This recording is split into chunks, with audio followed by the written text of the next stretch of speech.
Bharatiya Janata party Telugu Desam పొత్తు దాదాపుగా ఖరారైపోయింది. నిన్ననే తెలుగుదేశంకి సంబంధించిన వాళ్ళ ప్రొజెక్షను చూసాం. జనసేన వాళ్ళు కూడా అదే ప్రొజెక్ట్ చేశారు. ఏదైతే 5 పార్లమెంటు స్థానాలు 8 అసెంబ్లీ స్థానాలని, 5 పార్లమెంట్లో ఒకవేళ కాదనుకుంటే ఒకటి తీసి 4 పార్లమెంటు స్థానాలు, ఒక రాజ్యసభ స్థానానికి పొత్తు ఖరారైపోయింది అన్నటువంటిది ప్రొజెక్ట్ చేసుకుంటూ వచ్చారు. దాంతో నేను రాత్రి మనం అది మాట్లాడుకున్నాం, తగ్గించుకుంటోందా బీజేపీ అన్నటువంటి. అదే సందర్భంలో ఇప్పుడు వచ్చేటప్పటికి రాత్రి నిన్న పురంధేశ్వరి, అట్లాగే సోము వీర్రాజు ప్లస్ మధుకర్జీ, ఈ ముగ్గురిని కూడా ఢిల్లీకి పిలవటం, అలా చర్చలు బీజేపీ అధిష్టానం చేసుకొచ్చింది.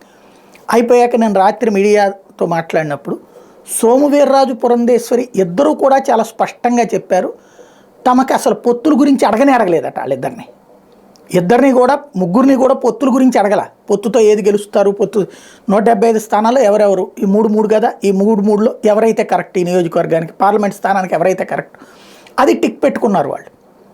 అంతే తప్పించి వాళ్ళని పొత్తుల గురించి అడగలేదట. ఈ విషయాన్ని సోము వీర్రాజు ముందు చెప్పారు. సోము వీర్రాజు అంటే కాస్త తెలుగుదేశానికి రెబల్గానే ఉంటారు కాబట్టి ఆయన చెప్పుంటారులే అని చెప్పి అనుకున్నారు. తీరా చూస్తే పురంధేశ్వరి కూడా అదే మొక్క చెప్పారు.